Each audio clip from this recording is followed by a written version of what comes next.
All right, so today's episode of Caliber War, we're gonna go over one that I've done some research on, but I don't actually know anybody that's got one. I've never heard of anybody having one, but still in production, so I'd imagine someone's got one.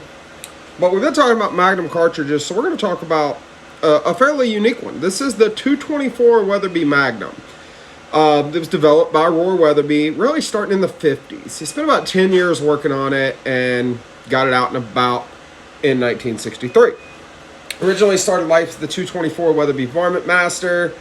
Yeah, or at least in the rifle. The rifle was, and when the Varmint Master was discontinued in 94, the cartridge was renamed 224 Weatherby Magnum. What you have is a 5.56 millimeter bullet with a 49 millimeter long belted case.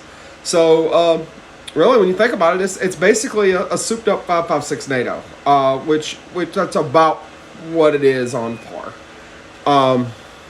You're looking at bullet weights from 45 to 60 grains, with what I can see here. 45 grain bullet steps out 3,450 feet per second or so, with just shy of 1,200 pound-feet of energy. A 50 grain at right around 3,400 with just shy of 1,300 pound-feet of energy.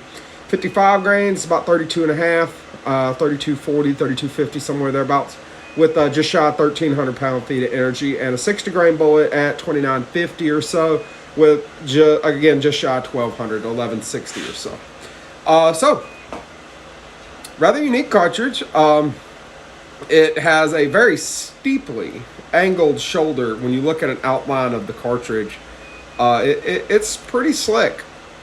Now, what it gives you is, with a 300-yard zero, you're 2.8 inches high at 100, 3.7 at 200, 9.8 low at 400, and 27.9 low at 500. So this is pretty flat, and I actually have a ballistic chart in front of me for it to look at. Again, like most of your 22 caliber bullets, I mean, it's best suited for varmint hunting on long range rather. Medium game, yeah. I mean, I'd imagine if you can put it down with a 22 250 or something of that effect, you could probably do the job with a 224 Weatherby. It wouldn't be my choice, but again, you could certainly do it. Yeah.